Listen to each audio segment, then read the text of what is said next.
Hello everybody. आज मैं आप लोगों के पास जो है एक 12th क्लास का, हालांकि मैट्रिक्स टॉपिक है, ये मैट्रिक्स टॉपिक का एक बहुत ही इम्पॉर्टेंट पार्ट लेके आया हूँ जिसको हम लोग कहते हैं orthogonal matrix.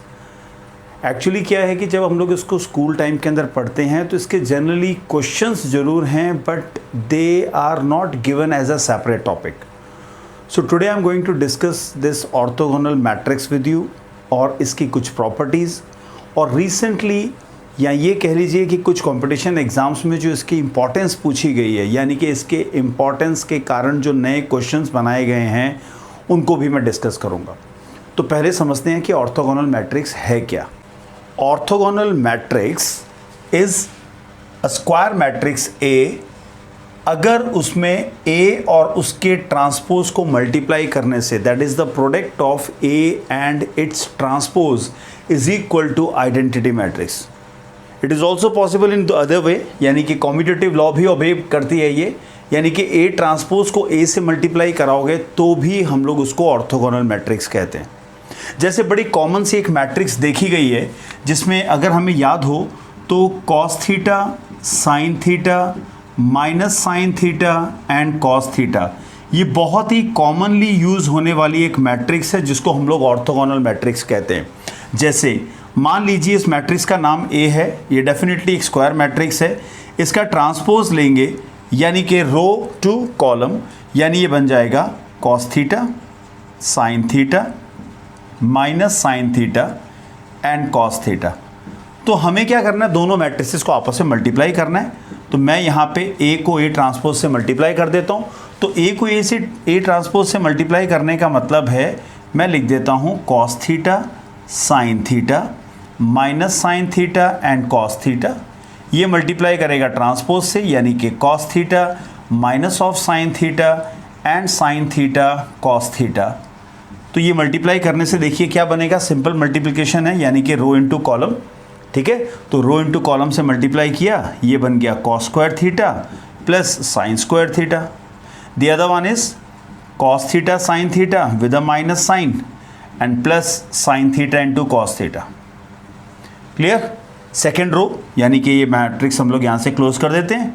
Now second row and the column, यानी कि minus sine theta cos theta plus cos theta sine theta, और ये जो है sine square theta plus cos square theta होगा। देखो ये मैंने एक जनरल एक एग्जांपल लिया है जो ज़्यादातर हमें कॉमनली मिलता है अपने एग्जाम्स में, कभी भी कंपटीशन एग्जाम में भी आ जाएगा, नहीं तो हमारी टेक्स्ट बुक्स में एनसीईआरटीज़ के अंदर भी दे रखा है। यानी ये बन गया 1001, easily can be seen that this is an identity matrix. तो अगर एक मैट्रिक्स अपने ट्रांसपोज से मल्टीप्लाई होती है और वो आइडेंटिटी बनती है तो उसको हम लोग कहते हैं ऑर्थोगोनल मैट्रिक्स। दो इंपॉर्टेंट चीज़ें और बताता हूँ, क्योंकि हम लोग इन्वर्स के बारे में ये भी जानते हैं कि a इंटू बी और b इंटू ए मल्टीप्लाई करके i बनाता है, तो b को कहते हैं a का इन्वर्स।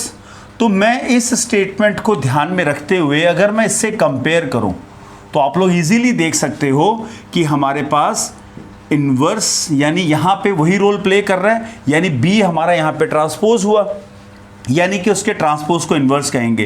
तो एक बहुत इंपॉर्टेंट कॉन्सेप्ट है कि ए ऑर्थोगोनल मैट्रिक्स अगर है तो उसका जो इन्वर्स है वो उसके ट्रांसपोज के बराबर होता है। ये बहुत इंपॉर्टेंट प्रॉपर्टी है, इसको हमें नोट करके रखना होगा, क्योंकि ये डायरेक्टली कंपटीशन एग्जाम्स में सीधा सीधा पूछी जाती है कि अगर वो एक ऑर्थोगोनल मैट्रिक्स है और A into A transpose is equal to I, then what is the inverse, and inverse is the transpose itself.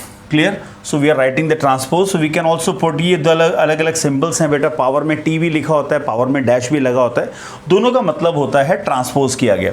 एक और इंपॉर्टेंट चीज़ बताऊं, यहाँ पे अगर मैं इस प्रॉपर्टी को यूज़ करता हूँ, मैं कहता हूँ मैं डिटर्मिनेंट निकालता हूँ, यानी ये हो जाएगा डिटर्मिनेंट ऑफ आई।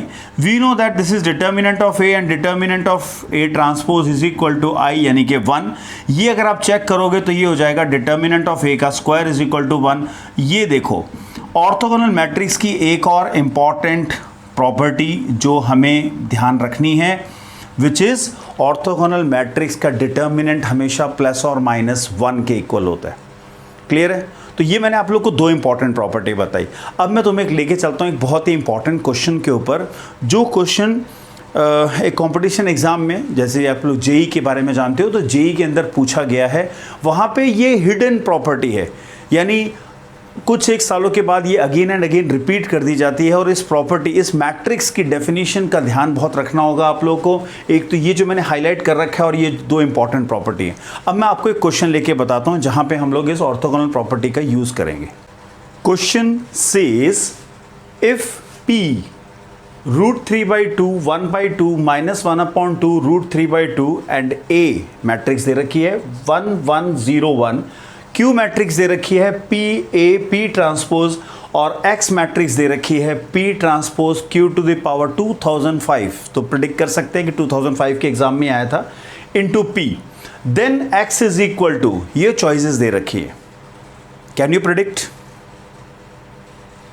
चलो करके बताता हूं आपको। अब यहां पे अगर आप चेक करो तो ये जो मैट्रिक्स P दे रखी है, इसके अंदर अगर आप चेक करो √3/2, 1/2, -1/2, √3/2। अभी थोड़ी देर पहले मैंने आपको बताया कि cos theta, sin theta, minus sine theta and cos theta, ये उसी से मैच करता है। अगर मैं आपको बताऊं कि वहां पे अगर मैं थीटा की वैल्यू, जैसे यहां पे √3/2 बताया जा रहा है, यानी कि अगर मैं 30 डिग्री यानी कि π/6 ले लूं, यानी उस कॉन्सेप्ट के ऊपर अगर मैं थीटा की जगह π/6 लगा दूं, जो मैंने अभी थोड़ी देर पहले बताया, तो मेरे को फिर से एक ऑर्थोगोनल मैट्रिक्स मिली है। फिर भी वेरीफाई करके बताऊंगा।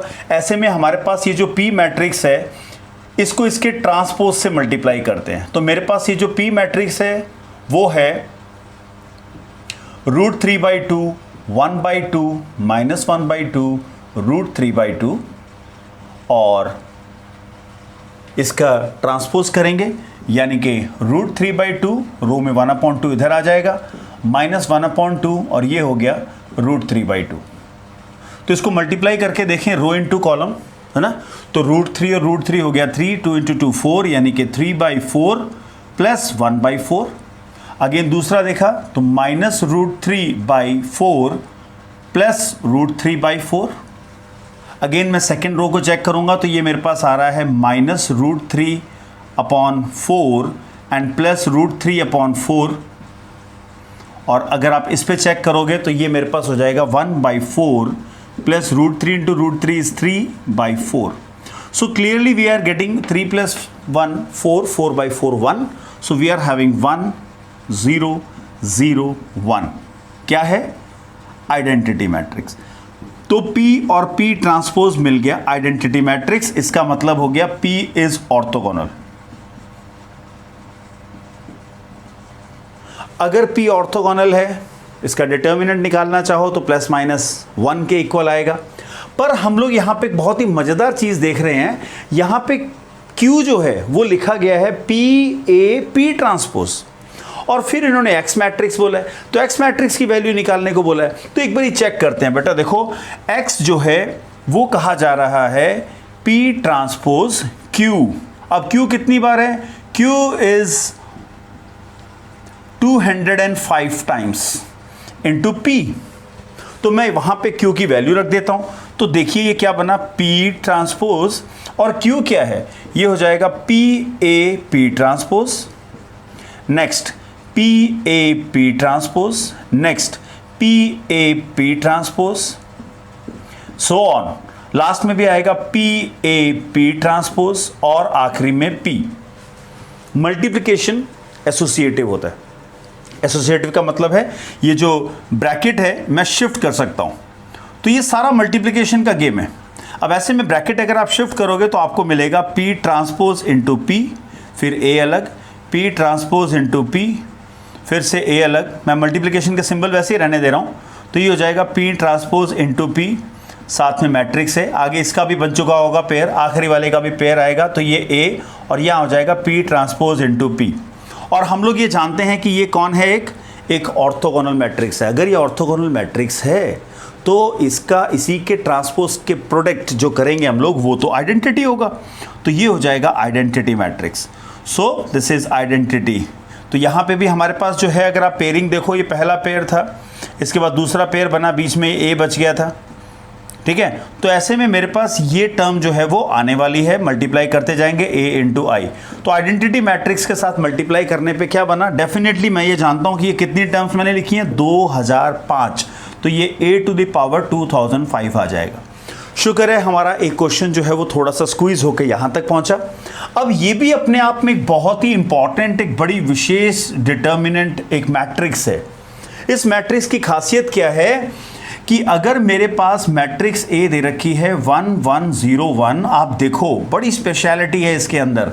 अगर मैं इसका स्क्वायर करता हूं तो यानी यहां है 1 1 0 1, ये बन गया 1 1 0 1। आप देखो रो इनटू कॉलम करेंगे तो ये मेरे पास आ रहा है 1 प्लस 0 यानी कि 1, एंड दिस इज 1 प्लस 1 यानी कि 2। तो मैं डायरेक्टली यहाँ पे लिख सकता हूँ, एक बार तो ऐसे ही रहने दूंगा। तो ये मेरे पास आ रहा है देखो 0 plus 0, then we have 0 plus 1। तो मेरा जो रिजल्ट आया वो रिजल्ट बड़ा अच्छा सा है और एक बड़ा एक लॉजिक लेके बैठा हुआ है। अब आप चेक करो, यहाँ पावर 1 है तो यहाँ 1 आया, यहाँ पावर 2 होने के कारण यहाँ पे 2 आ गया। तो डेफिनेटली मैं यहाँ प्रेडिक्ट कर सकता हूँ कि इस क्वेश्चन के अंदर पावर में क्या लगा है, 2005। तो मेरा आंसर होना चाहिए 1 2005 and 0 1। This is very important. यहाँ पे मैंने आप लोग को जो बताना था वो ये था कि ऑर्थोगोनल मैट्रिक्स, हालांकि इसके क्वेश्चंस बहुत सारे आते हैं। एक क्वेश्चन आपकी टेक्स्ट बुक में भी दे रखा है जो कि बहुत ही सिंपल है। तो मैं आई थिंक ये क्वेश्चन आप लोग के क्लियर हो गया। ये थोड़ा सा हायर ऑर्डर थिंकिंग स्किल का था, जेई में पूछा गया था, but orthogonal matrix is really very very important. Now there are questions, वो आप लोग चेक कीजिएगा। आपको ये ध्यान रखना है कि बड़ी कॉमन मैट्रिक्स कौन सी थी, cos theta, sine theta, minus sine theta and cos theta. इनका ट्रांसपोज भी लिया जा सकता है। तो दो इंपॉर्टेंट प्रॉपर्टीज हमेशा ध्यान रखना। एक तो सबसे पहले बेटा इनकी डिटर्मिनेंट्स जो होता है, मतलब सॉरी, इसका इसी के ट्रांसपोज के साथ प्रोडक्ट आइडेंटिटी है, इसीलिए ऑर्थोगोनल कहा गया। इसकी डिटर्मिनेंट की वैल्यू +-1 होती है, ठीक है। और तीसरी मैंने आपको हाईलाइट करके बता रखी थी कि इसका इन्वर्स निकालोगे तो इसी का ट्रांसपोज होता है। आई होप आप लोग को ऑर्थोगोनल मैट्रिक्स समझ में आई होगी। Now what you have to do, you know it very well, please share it to maximum students, ताकि वो इन सब चीज़ों को अच्छे से पढ़ सकें और अपने एग्जामिनेशंस को क्रैक कर सकें। Now this is the only medium जहाँ पे अभी हमारे पास बचा है, जिसको हम लोग वर्चुअल मीडियम कहते हैं। I am uploading this video on the YouTube so that you can take the use any time anywhere. अब आपको करना क्या है कि जो भी आप लोग को समझ में नहीं आया कमेंट बॉक्स में लिख दो, और अगर कोई डाउट भी है please do send it in the comment box. I will be making the video for you, for only for you. Clear, I am there for you. अगर आप लोग के कोई भी डाउट्स है, because now times the schools are not working, I know this video will be lasting in this YouTube for many years, but I must tell you ये तब बनाई गई है जब स्कूल्स वगैरह बंद हैं और पढ़ाई एक तरीके से रुकी हुई है। मैं नहीं चाहता कि आप लोग की पढ़ाई रुके, इसलिए आप लोग के लिए मैं कंटिन्यूसली वीडियोस बना के इसके ऊपर अपलोड करता रहूँगा। तो now it's your duty to share it and spread it to maximum number of students, and definitely subscribe my channel also.